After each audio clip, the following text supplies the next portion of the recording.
I was just talking to. No, let's get it started.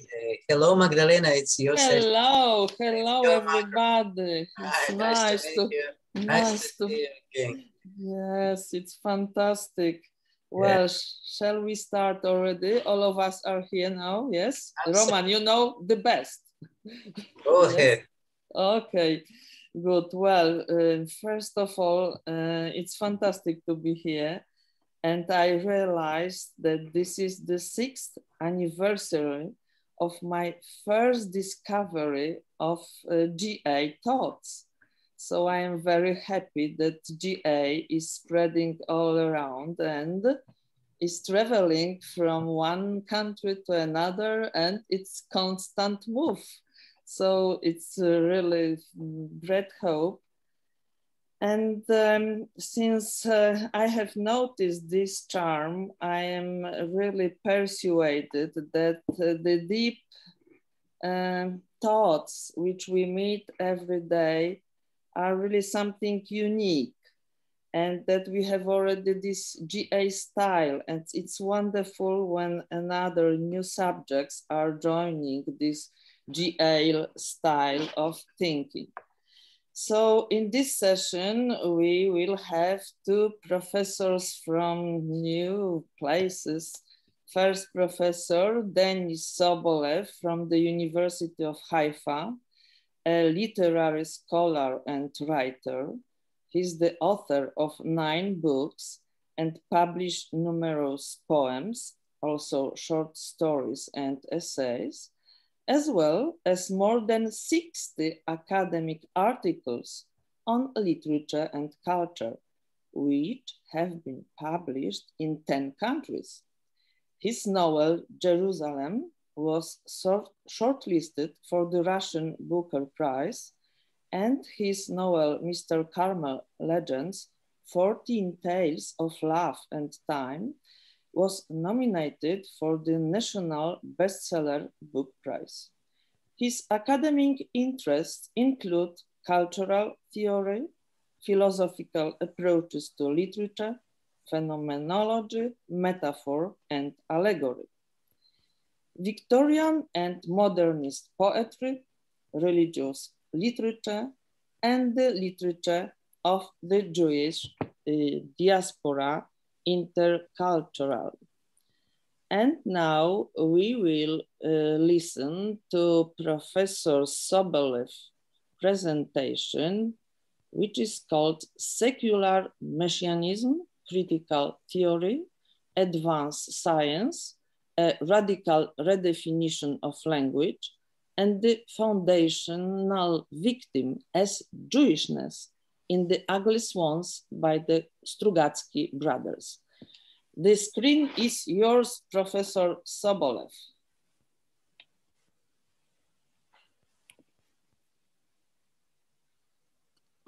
Thank you. Oh, yeah. Can you hear me? Yes. Yeah, thank you. Thank you very much for introducing me. And it's a real pleasure being here. I'll try to speak as much as I can, because I guess we know that even listening papers on Shakespeare can be a challenging experience, and listening to a paper about a book that most of the people haven't read can be even more complicated. So at least I'll try to begin speaking, and then if there is no other option, I'll try to read it aloud. Probably I'll manage this without reading. Sorry, and it was a very long day with students. We are still teaching. Yeah. Basically, the question that interested me is how this primary event and the primary scene can be reimagined, imagined and reimagined and represented through figuration, which is not something that is very easy to come across.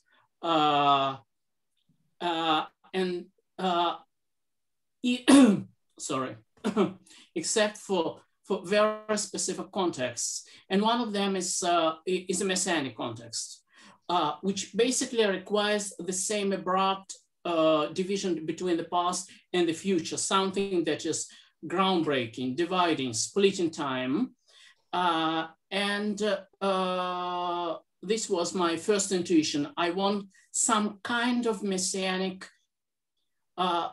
literature. The second idea was that I don't want this kind of literature as reimagining for the, for example, the Gospels or an earlier imaginary event. I want to, sorry, yeah. I want to examine this working of the cultural imagination in the space that is not limited by any historically existing text, which is in future. And for that matter, science fiction is perfect. Then we come to the Strugatsky brothers. And once again, in brackets, I have to say a few words about the status of the science fiction in the Soviet culture, which is quite different both from the contemporary cultural context and from the most of the English-speaking world. It was defined most of the time as part of entertainment for different reasons. One of them just because the literature of the fantastic traditionally is considered the very mainstream part of the Russian literature, regardless of the Soviet or non-Soviet period, just over there, it's inside, it's mainstream. So at least the serious part of the science fiction took the same tradition from Gogol to Bulgakov and then to the second part of the 20th century literature. And specifically science fiction became a vehicle for philosophical debate, which is not self-evident. Sometimes it happens in all different kinds of science fiction, but this was something very, very substantial for the understanding. And the Strugatsky brothers were probably among the most well-known and among the most influential science fiction writers. Science fiction writers explicitly aiming to participate, to taking part in this philosophical debate. Once again, the degree of their popularity was a subject of debate for decades. Themselves, they claimed that they were marginalized, censored, not published enough. All of this is true, but still, statistically, we know that around 40 million copies of their novels were published throughout the Soviet period alone. And I guess it's quite difficult to say about the writers who published 40 million copies, not of the stories, of novels, that they're kind of being silenced. I guess there were more people who wanted to buy their books, to read their books. They were never, never sold freely in a sense that they were just being sold, they say the next day being sold out. That's it. Even though these huge quantities, I guess part of the campaigns and complaints by the Strugatsky brothers came from the place that they really didn't know how many copies were published. It was something about the Soviet publication industry that the writers were being paid one time, and then especially smaller publishing houses were printing and printing and printing again, not necessarily telling the writers how many copies had been sold or printed or whatever. But anyway, this is a mainstream phenomenon, a major phenomenon being read and reread, and still this is a very single phenomenon, because the entire corpus, from the first science fiction, really science fiction adventure stories written by the Strugatsky brothers to their last play written at the very beginning of the 90s, it's always still a print. Everything can be found. Almost there is no, not a major bookshop. Even relatively minor bookshops sometimes usually do have something from their writings. In this sense, it's, once again, it's a major phenomenon, and ideologically, this is a phenomenon which is closer to the Western Marxism than to the Soviet Marxism. This was the ground for this debate, how the things should work, and they felt that their version of Marxism is being once again marginalized by the mainstream discourse. Partly this is true, partly not. And then the book itself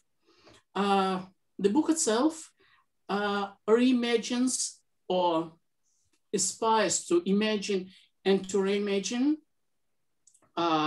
the end of the existing social order, which is partly a grounding event, a considerably grounding event, and its function as his time-splitting event is even foregrounded by the book. A few words how it is done. Almost all their books, once again, this is science fiction, they assume that the human history continued as it continued until whatever, 22nd century, 23rd,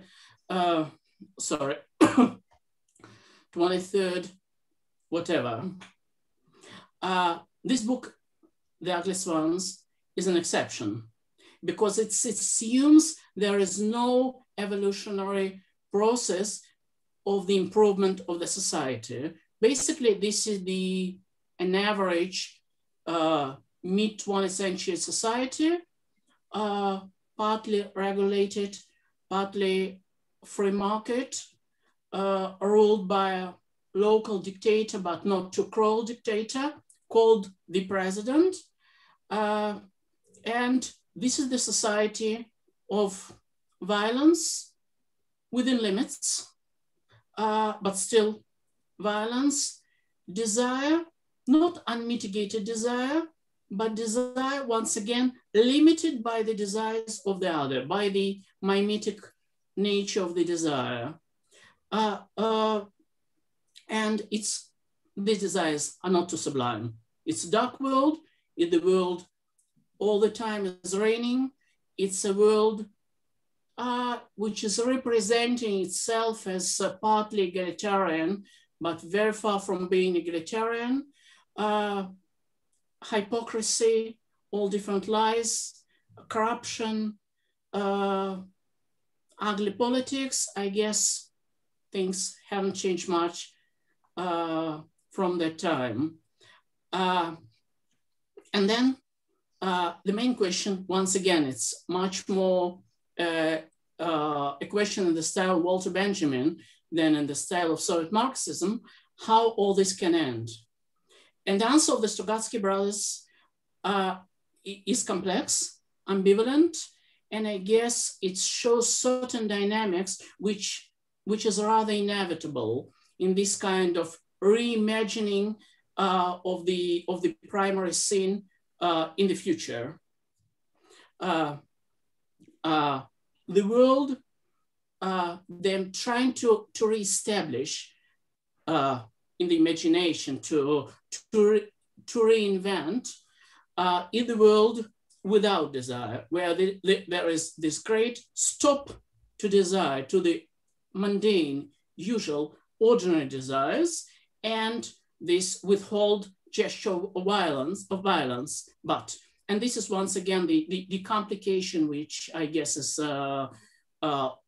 almost inevitable in this kind of projective imagination. The stopping of violence, as the book continuously shows, necessitates a more radical gesture and a more radical moment of violence.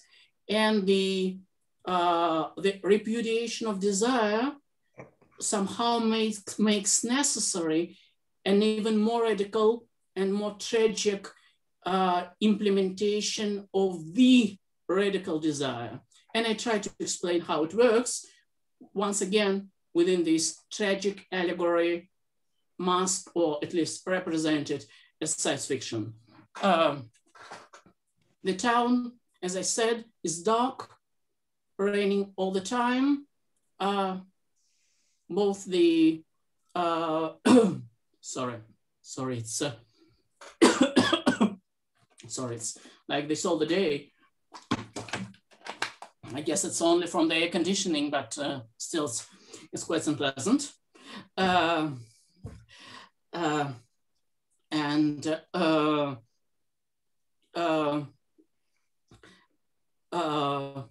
once again, the society, partly homogeneous, partly stratified, all different people working towards their goals, most cases petty goals, blinded by their own desires, by the sense of inequality, by their own greed. And within this society emerges a group of intellectuals, explicitly represented as critical theorists.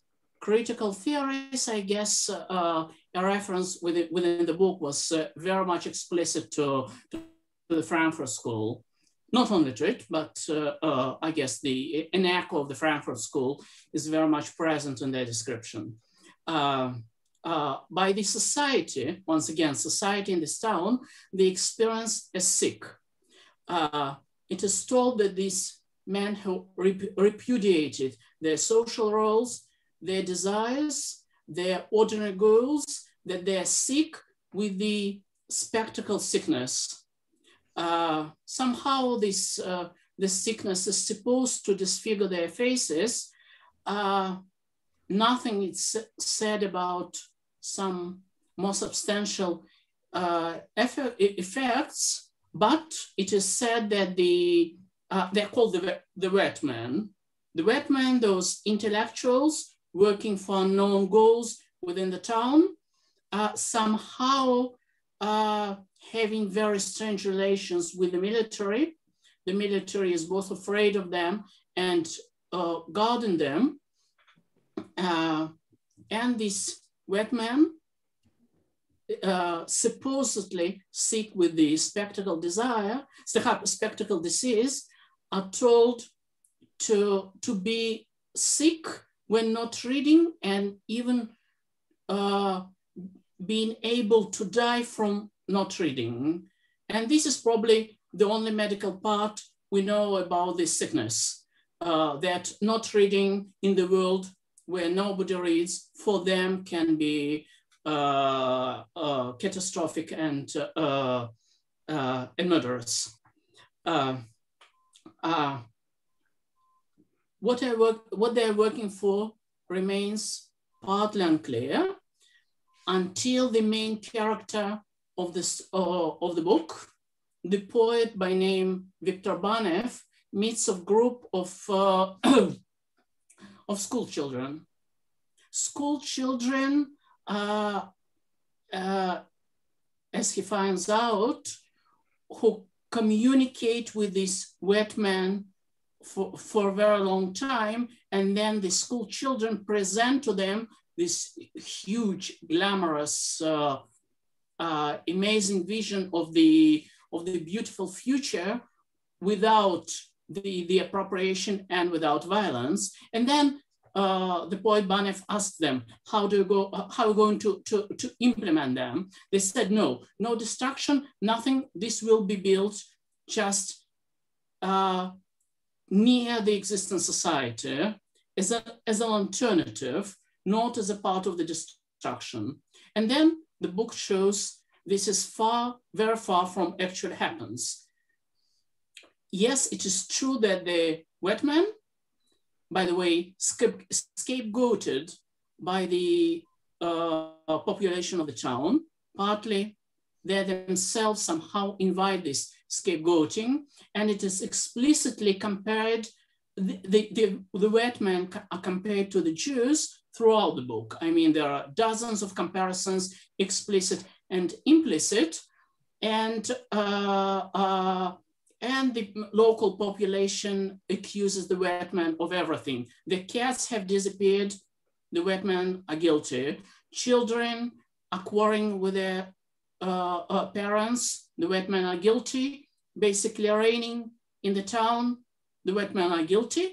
And once again, because they behave in a very different, challenging, complicated, explicitly unconventional manner, somehow they even invite this kind of scapegoating. And they perceive themselves as the first. I mean, those preparing the future, those preparing this radical division between the past and the future, this radical gesture of disappropriation and the withdrawal of violence. And what happened then is the children begin to disappear from the town. They are guided by the white men to a closed territory and separated from their parents.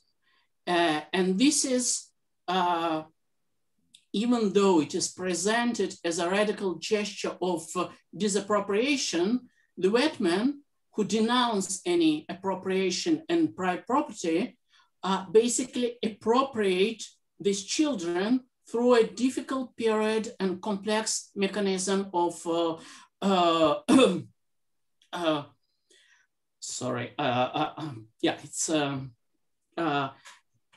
complex mechanism of education.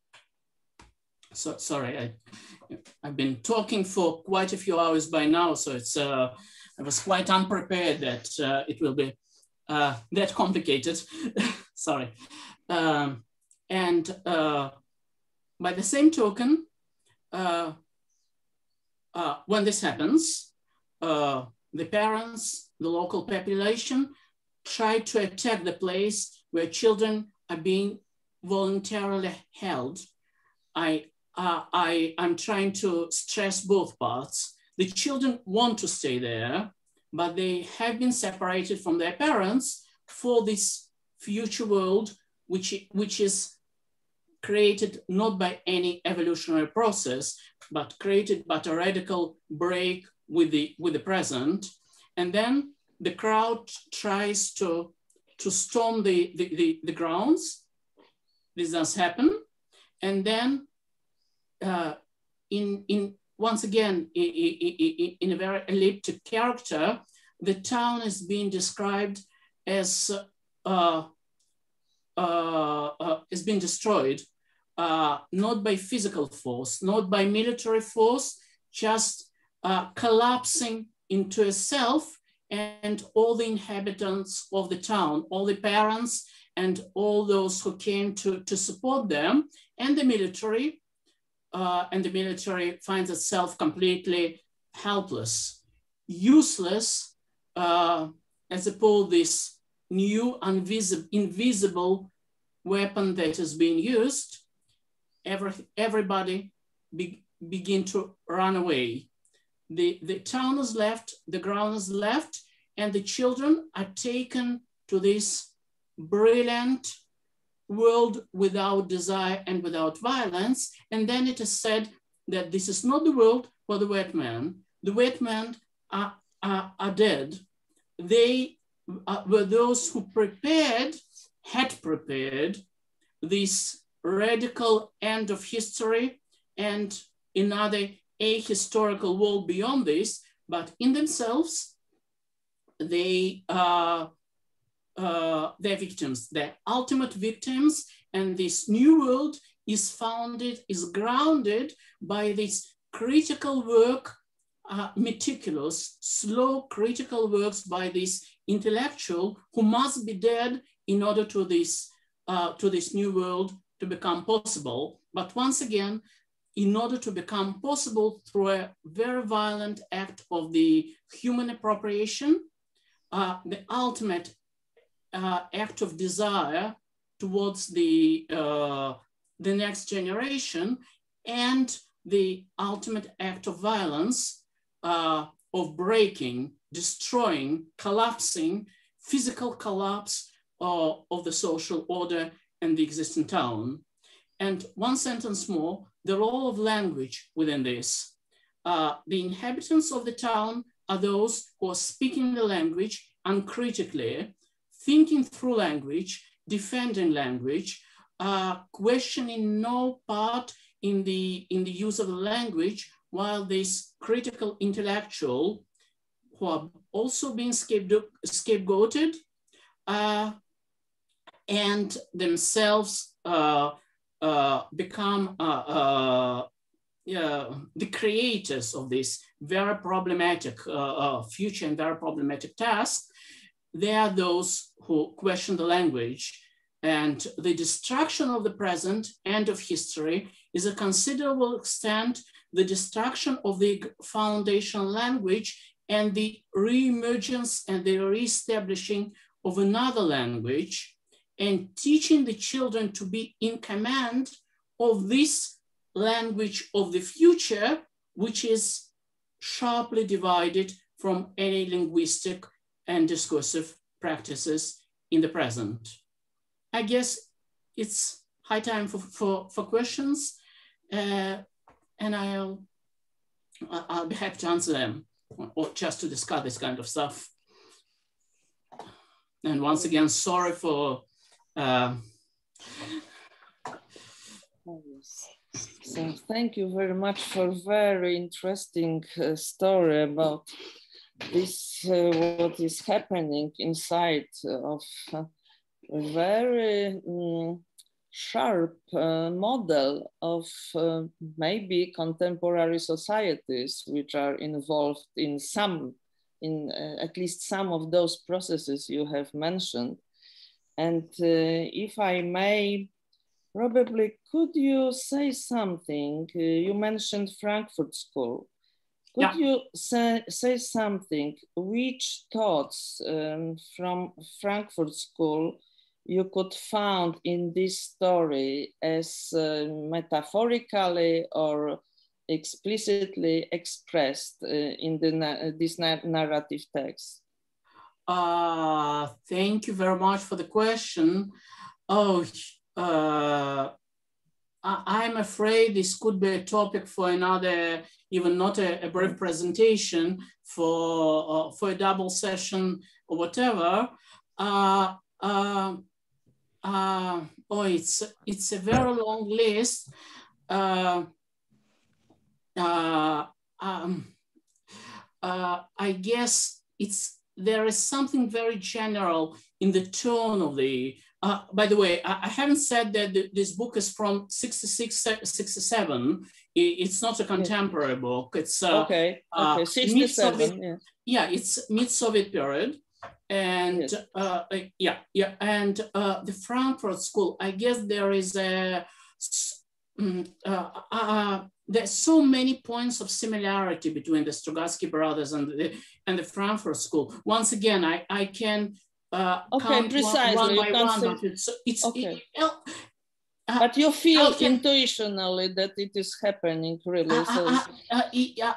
I can do something else.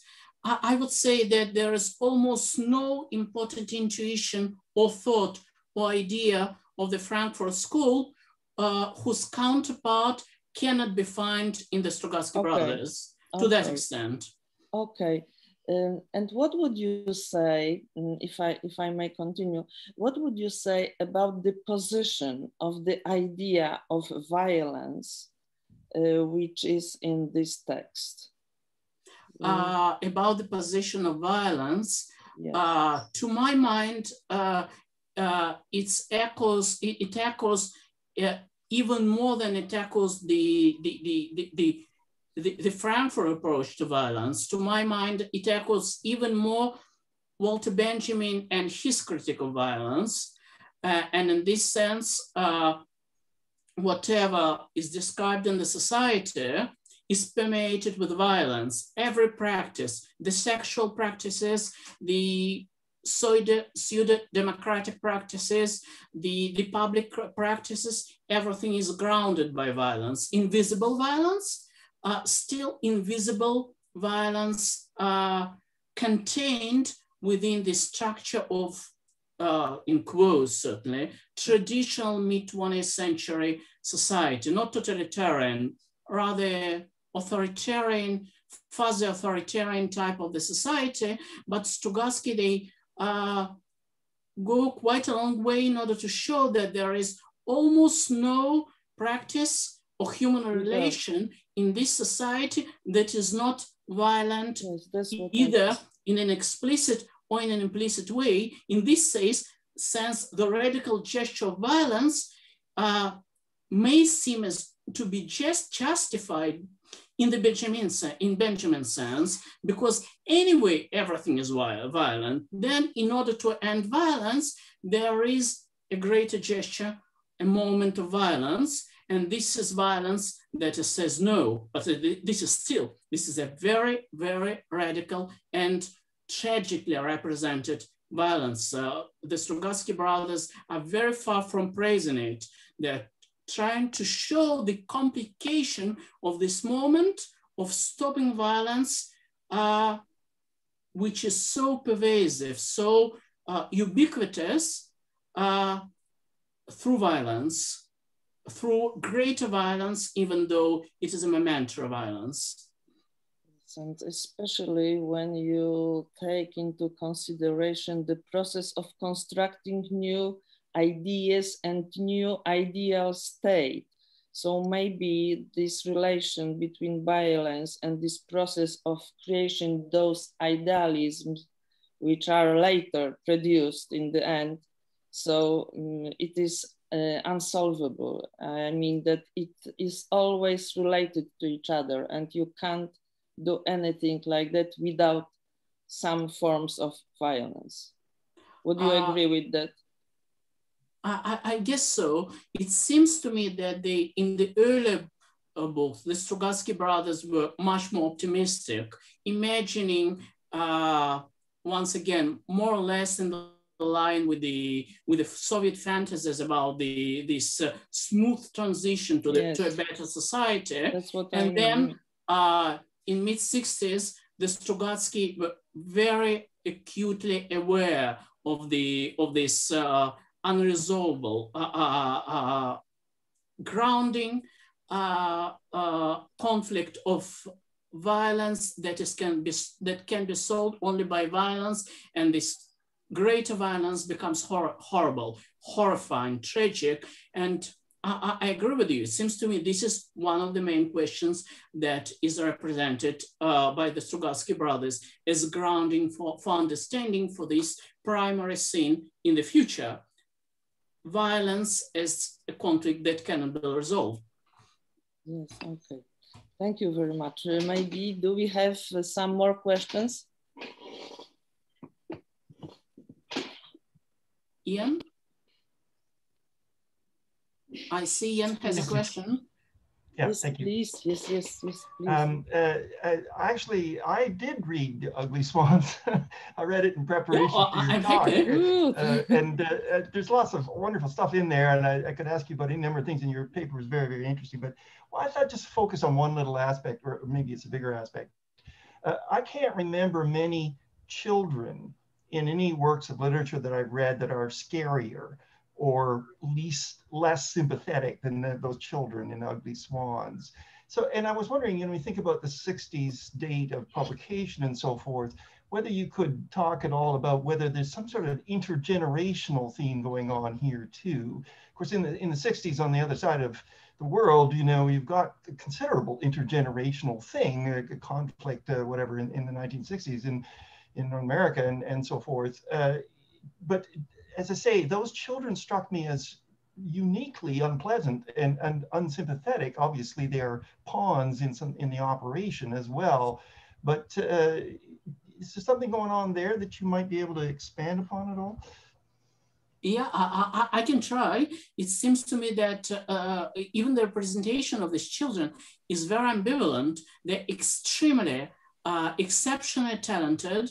They're sharp, intellectually gifted beyond any measure.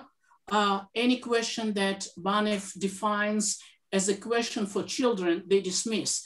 They say, they talk to us as if we are children, but we can understand a serious language, and they pose more serious questions than those. And I mean, it turns the other way around. Banev is prepared to talk to children, where children are prepared to interview Banev as a critical writer, not a critical theorist, and they find, how to say this, find him weak and under self-delusion. In this says this dialogue, and the dialogue becomes shocking for the protagonists, because children are not the children he was supposed to meet. I won't say that they're obnoxious or unpleasant. They're even not aggressive. They're extremely bereft of any humane vision. They say, yeah, absolutely. This is something that is very strong there, and this is very troubling there. They're egalitarian, but they're in themselves, they're speaking for an extremely egalitarian society from extremely, even not meritocratic, from an extremely elitistic vision of intellectual superiority. And then when Banev speaks about the previous generation, the suffering, the heroism, the children say, no, the history doesn't exist anymore for us. All these claims are they're not valid anymore. And then Banev asks himself, yes, I fought against the tanks and whatever, but all this is, yeah, it's true. We have very bad politicians that we had to fight, and we had to fight as an underdogs. So what I'm proud of, that we had to suffer because we were governed by very bad people. These children are right. And then he's still shocked by this very basic lack of humanity, which is related to the vision of the future is completely divided from the present. It sounds a little transhumanistically, don't you think? Yeah, very much of it. Yes, definitely. Yes. Yeah, I guess we experience the same experiences when we hear about this transhumanist vision, because we are wondering if there is something really new and good coming, or just monster, or both. And there's no question. Okay. So thank you very much. Maybe Bill Carpenter is waiting for us. Thank you very much for this very interesting topic also for me. And now I have to have an honor and big pleasure to announce another participant of our conference, Bill Carpenter, who long ago wrote his dissertation at the Princeton Comparative Literature Department on Joyce and Mallarmé. He taught for a year at Haifa University in the People's Republic of China and at Chico State, then at UCLA, where he had the good fortune to attend the Generative Anthropology colloquium for several months with Matt Schneider and Tom Bertoneau. He believes he remembers Eric Gans's running long distances in the track stadium, training for his next marathon, while Bill was just trying to keep his mile time below 5.5 minutes. Going the distance, GA is doing it. In subsequent years, Bill went to law school in Berkeley, started practice in San Francisco, and followed his wife to Minneapolis, where he has practiced since 1997. His epic poem, A Tandon, about Alfred the Great, has just been published by Beaver's Pond Press in St. Paul's, Minnesota. Bill, welcome. Please, the screen is yours. Thank you very much, Professor, and thank you all for having me here. It's great to see old friends and other people that I've only known from the GA list. My topic is Frederick Turner and the Persistence of Epic, and it comes from this. In volume 16 of Anthropoetics, dated spring 2011, Professors O'Carroll and Fleming published The Dying of the Epic. At that time, I had just discovered and greatly enjoyed Frederick Turner's science fiction epics, and I was well into working in my own epic poem, so I found that title quite provocative. On the whole, though, the thesis that epic has died is hard to dispute. Paradise Lost was reputedly on every bookshelf in America for the first 2 centuries of our existence, I guess. And now you can get a PhD in English without even having read it. Yet new translations of the Iliad, the Odyssey, and Beowulf are launched onto the mass market on a regular basis. And anecdotally, Indians know the Mahabharata, Finns know the Kalevala, and Italians know Dante's Comedy. So it may be more accurate to say that epic poetry has only been dethroned. Turner's book, Epic, Form, Content, and History, which came out in 2012, is an anthropological study of the genre that sees epic as presenting its own generative anthropology. He doesn't use that phrase, but that's what it is. In the introduction, he writes, "This book will argue that epic is basically about human evolution.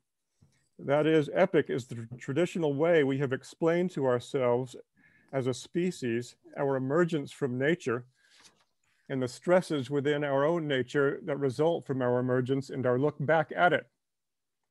Further on, he says, "This book explores the proposition that epic is the basic story that the human species tells itself about itself, and using its own narrative and symbolic and folk science terms, an accurate description of the evolution of the human species, seen from inside and half remembered in the most graphic and intuitive language.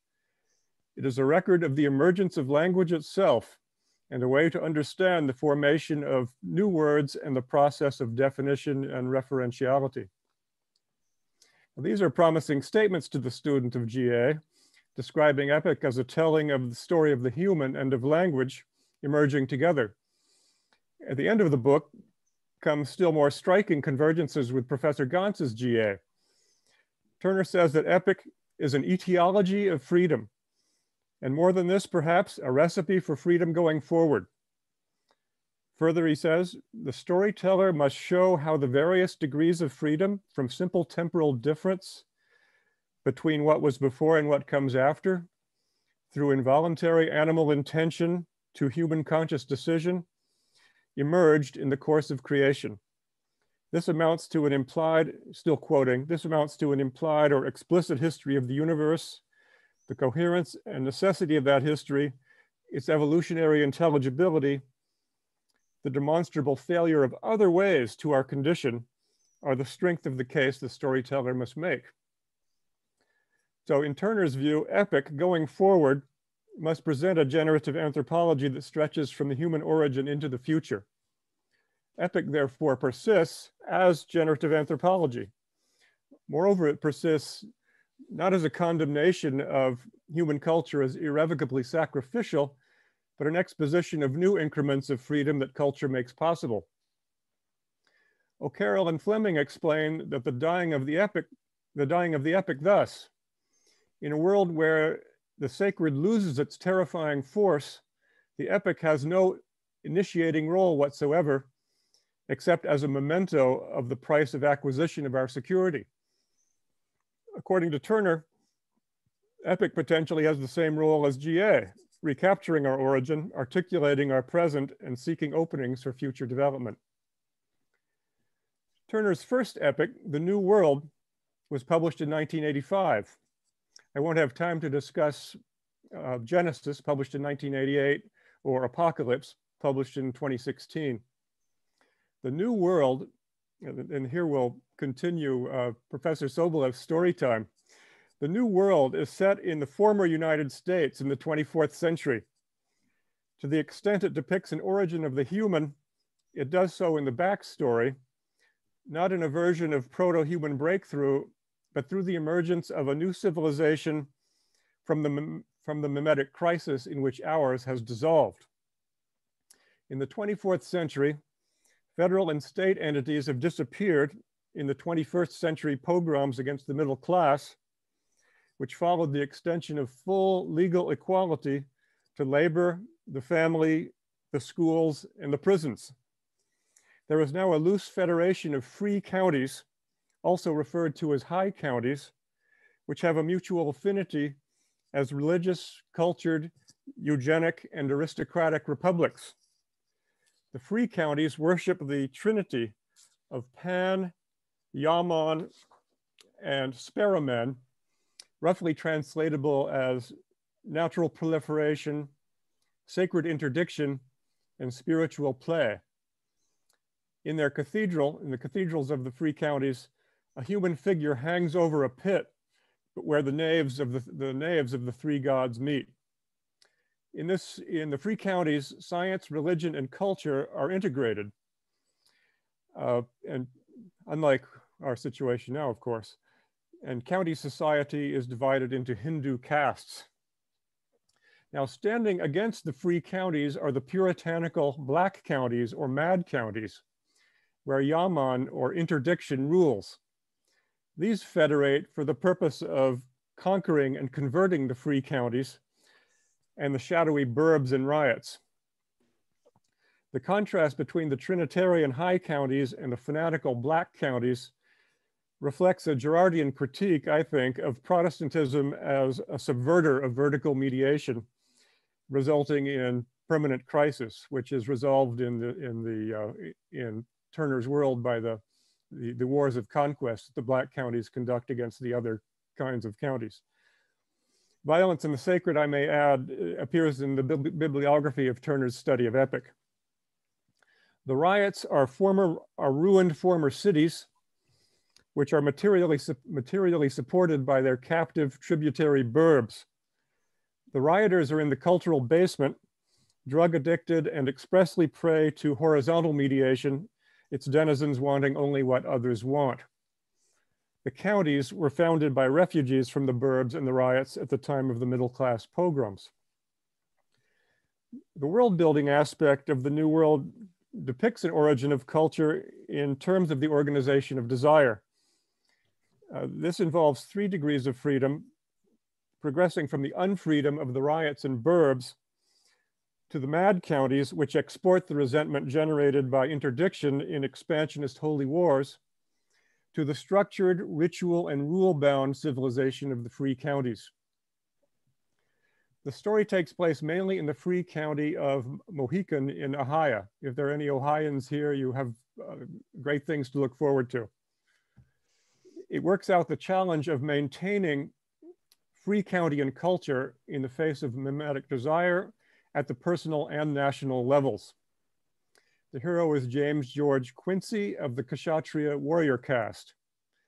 The plot turns on his 3 visits to Kingfish, the fisher king who dwells under the ruins of Manhattan. Before the story begins, Kingfish has revealed that James's father had lost his religious and cultural faith and degraded himself with the Queen of Hatton riot.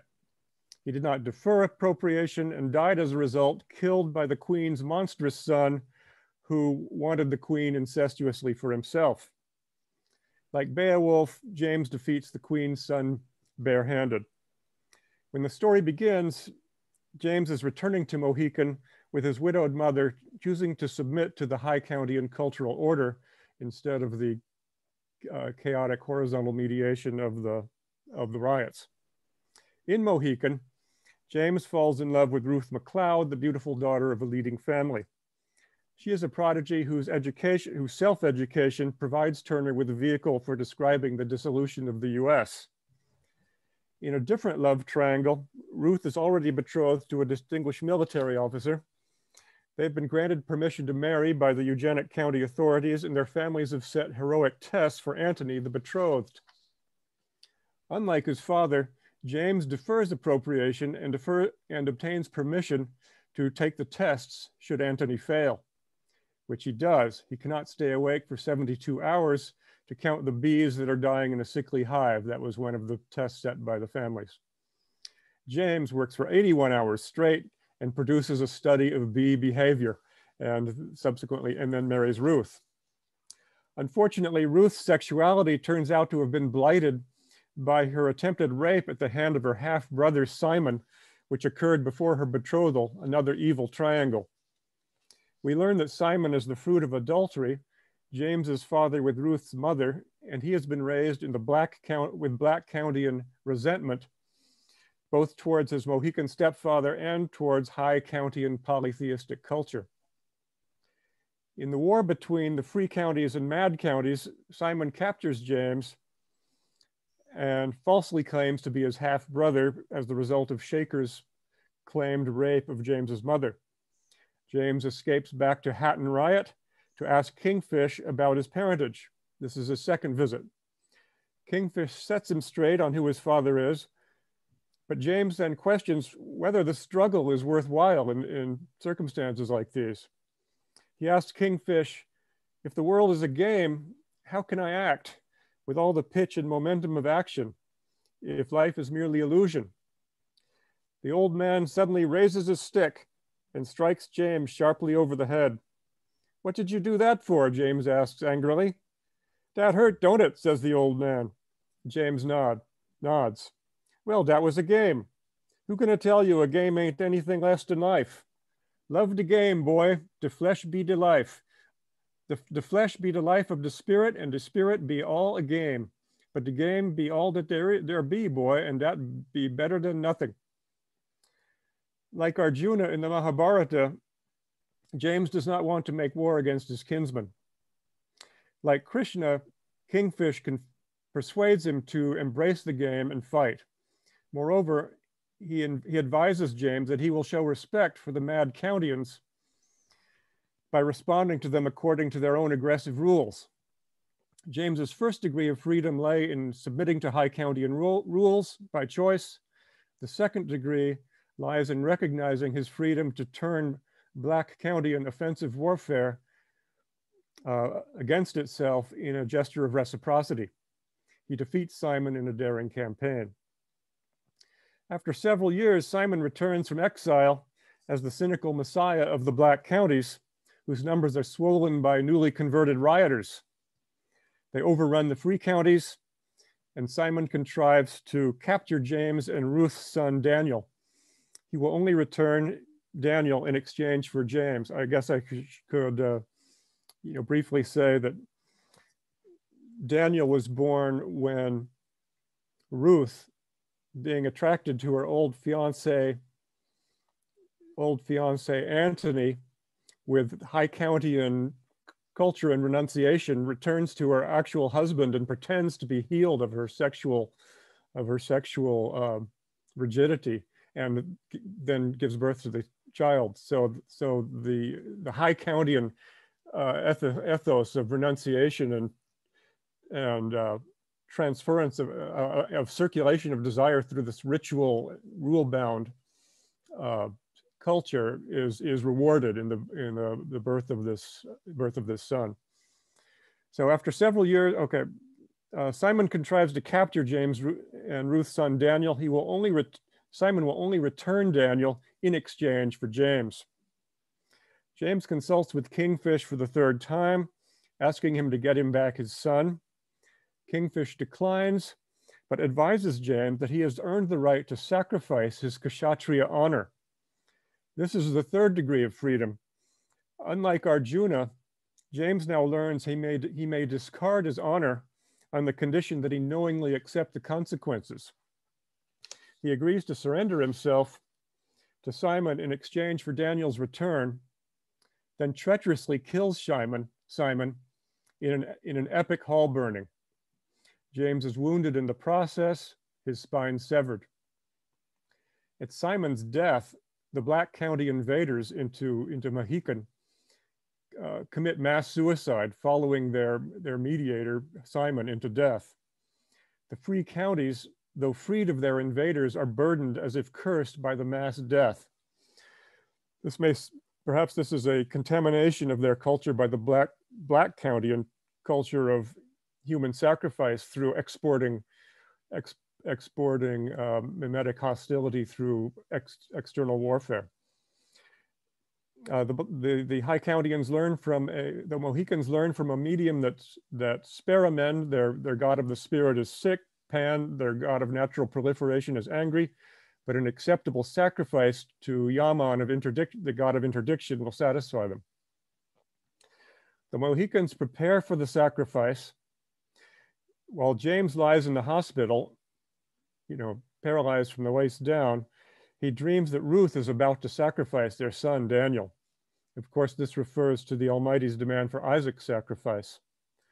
To rescue Daniel, the wounded James drags himself out of the hospital into the crowded cathedral of Pan, Yaman, and Speramen, where on Ruth's orders, no victim for Yaman has been prepared.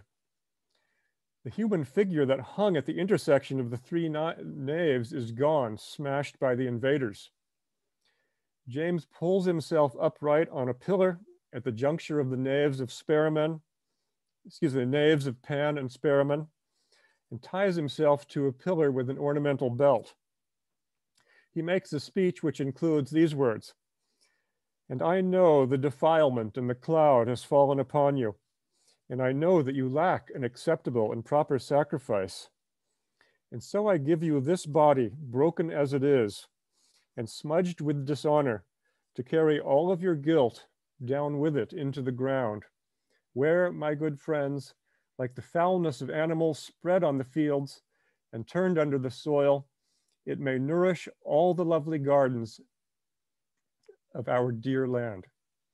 He sighs 3 times and gives up his life. And maybe you can't help, I can't help but think of Roy Batty in the original Blade Runner at that point. But I think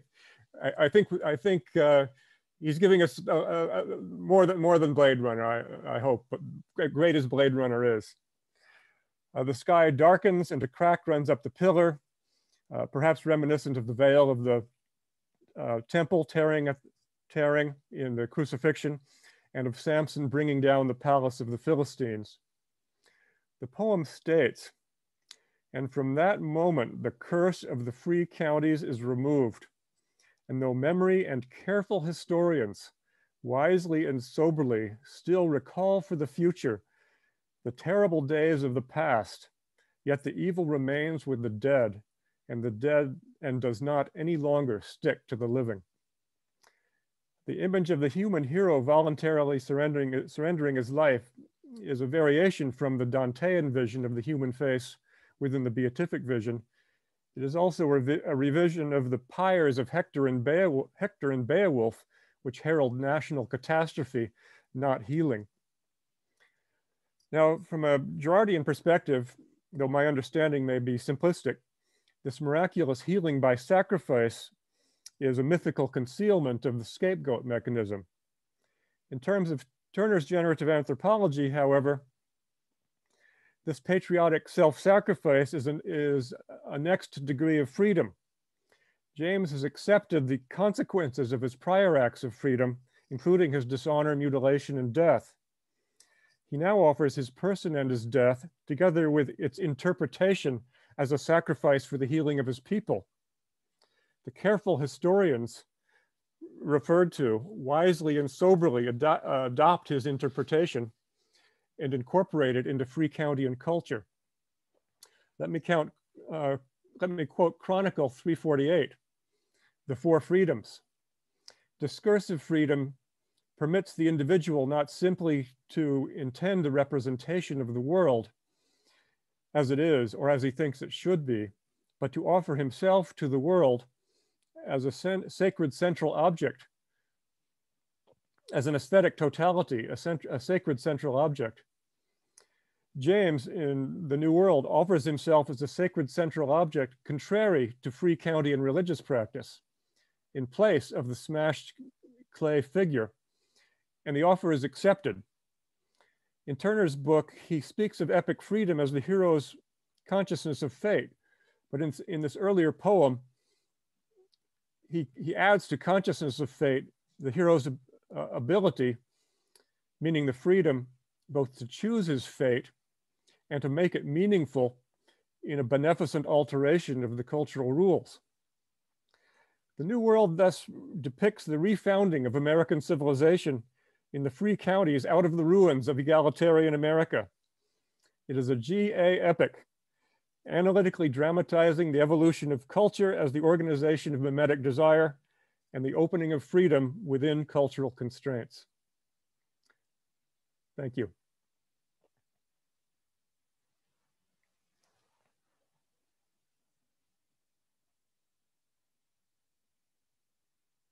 Sorry, I forgot to unmute. Thank you very much for this fascinating story, especially from the anthropological point of view, because I find here a very multicultural background, because all those creators travel from Mohicans to Mahabharata to other motifs which unite the whole world. And we have, which if I am right, these two main perspectives, this one which is about GA and another one which is Girardian. And what would you say? Would you, is it possible? And could you please explain maybe to me which of these perspectives could be dominant in these very complicated relations where this desire and all kind of violence are together? Is it just a way of seeing things from 2 points of view, or we could say that one point is uniting with another point? So we could find a certain cooperation between GA and specific Girardian interpretation. Yes, very much. I think that I think that the book seems to be very much based on identifying the central problem of human society as mimetic violence, and the Trinitarian or polytheistic high counties have solved have successfully deferred violence into an elaborate ritual and scientific culture. And whereas the burbs, I mean the riots and their tributary burbs have no solution. It's just ongoing violence. So I would say that in this book you can see the Girardian analysis of mimetic desire cooperating with generative anthropology, in that generative anthropology identifies mechanisms for deferring of violence and for the development of those structures, over time in response to new challenges. So rather than ending with a demythologization of the sacrifice, it's an affirmation of the sacrifice with the new meaning that it's given in the circumstances. It's freely chosen, and it's attached to an interpretation that it's beneficial, and that interpretation is adopted, and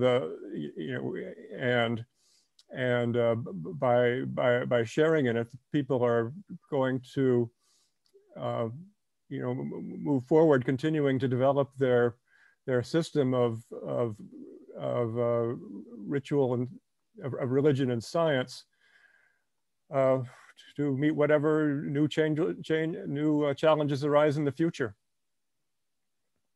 Okay, thank you.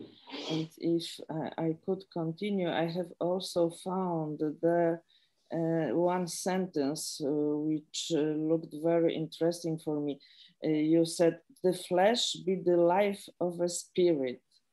Oh, this is something very interesting.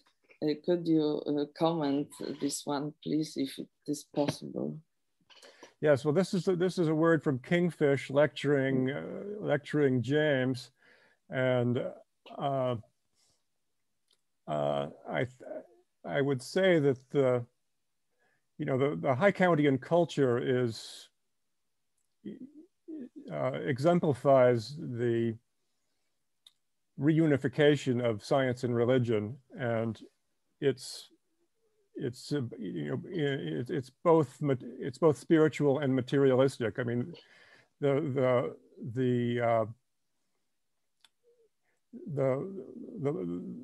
traditional mind-body split has been repaired by the deeper exploration of both mind and body, I guess you could say. And so James is being taught that you're not going to resolve your spiritual problems by retreating to the spiritual, but in time, in history, in the body. And so it's your continued participation in your warfare of national salvation that's the arena for your realization of yourself and your culture. You're not separable from your culture, and you're not separable from your body. And so does that answer your question? Yes, of course. Thank you very much. Maybe we have other questions too, please. I have a question. Yes, thank you. Richard. Thank you, Bill, for the defense of epic and the rebuttal of John O'Carroll and Chris Fleming. And now that you've resurrected epic, I guess I'm going to ask the question, that's a theoretical, methodological question. Well, how does the epic differ from generative anthropology? Yes, it's, I guess it comes down to the aesthetic experience of it, that you are, that by narrative and the representation of scenes that you imitate as first as an author and then as a reader, you educate yourself, in the flesh, in generative anthropology, and learn where you came from, who you are, and where you're going. So I guess the difference is the experience of it in a contained work of art, rather than the study of it in articles and thought and book and other kinds of investigation. I'd say, I guess it's a concentration of it. That's what it is. So what Peter Goldman once referred to as the movie of the originary hypothesis, to be a bit flippant about it. But so it's the aesthetic experience, because I was just wondering about the whole point of the hypothesis is supposed to be minimal and revisable, which is of course not an aesthetic ingredient or criterion. I don't know. I'd say that there's definitely something aesthetic about minimality. Yeah, I probably agree with that. Thank you. Well, thank you. Okay, thank you. Do we have other questions? Oh, yes, Adam, please.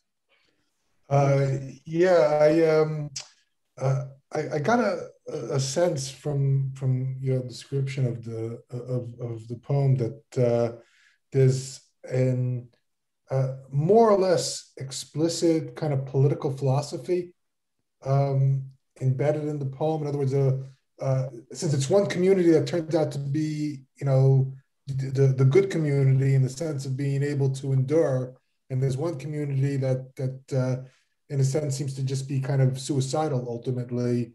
That seems to imply that there's some vision put forward as to what counts as a good society or a good community. You already said something about the uniting of ritual and science, but I'm wondering if you could abstract from the actual narrative and kind of lay out what the poem is proposing as sort of the elements or the preconditions of a good, sustainable social order. Is Matt Taylor still with us? No, I guess he. One thing I wanted to mention is that I can mention in response to that is that it is. Hi Matt, it's 4 in the morning there or something. Yeah. There's a distributist element of the good society. Anybody that goes to work on a farm or in a factory has a share of has an ownership share of the enterprise. So that's one element of it. I just mentioned that for Matthew's benefit. Fundamentally, I'd say that the distinction between the mad counties and the free counties is the nature of the religion, and the black counties, the mad counties, have a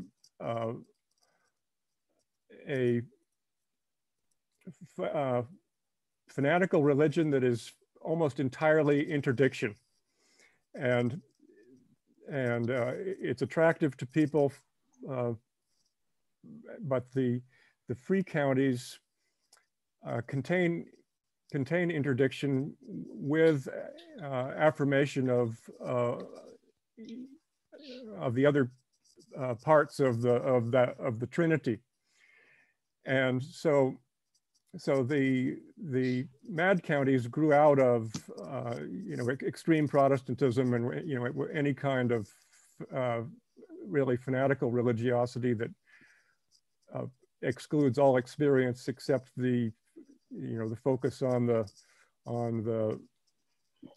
sacred scene, whereas the free counties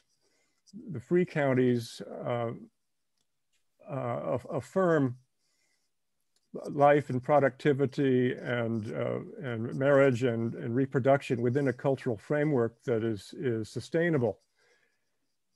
And so I guess the difference between an unsustainable society and a sustainable society is reflected in its religion and comes from its religion too. I mean, if the religion is one that sustains a viable way of life instead of desperate expansionist wars or mass suicide if the campaign fails, or brutal exploitation of fellow society members, as in the riots in Burbs. The free counties are sustainable because they have they have first an elaborate system in which people's desires are channeled, and you don't see so that's pretty much the proposition that's the proposition put forward. Details of it are not necessarily all fleshed out. The fact that there are Hindu castes may give you some sense of the author's thinking there. They're not necessarily hierarchical castes as much as they're different ways of life. I mean, you've got a merchant caste, you've got a warrior caste, you've got farmer castes. I mean, people are cultivated within their hereditary occupation. They can change castes, but they typically don't after a certain age. What else is there? There are Republican governments. They basically run like city councils, I guess. There seems to be party politics. I guess one party is may be referred to as the Tories. I can't remember what the other party is referred to, but there is Democratic Party politics. We don't have a sense of how universal the suffrage is.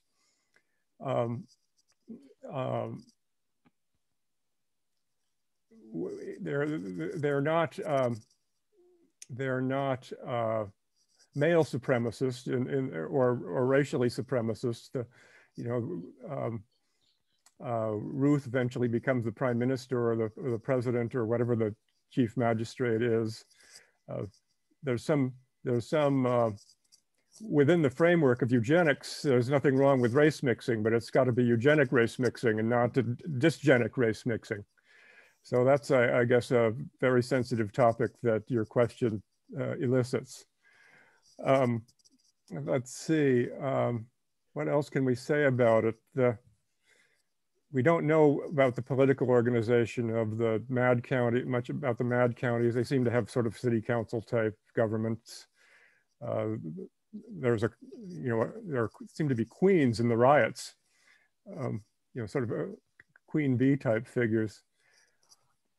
So as far as what constitutes, what are the foundations of the sustainable society? It's a religion that affirms it, and a religion that defers mimetic violence and defers desire. Thank you. Okay. Thank you very much. Thank you very much. So thank you for fascinating presentations, which really answer the essential questions of our life, as I might say that also our contemporary problems, but we have to move to another session. So thank you again, and let's listen to other presentations. Yes, thank you all. Thank you, Magdalena. Thank you so much. And now we're moving to the next session without the break.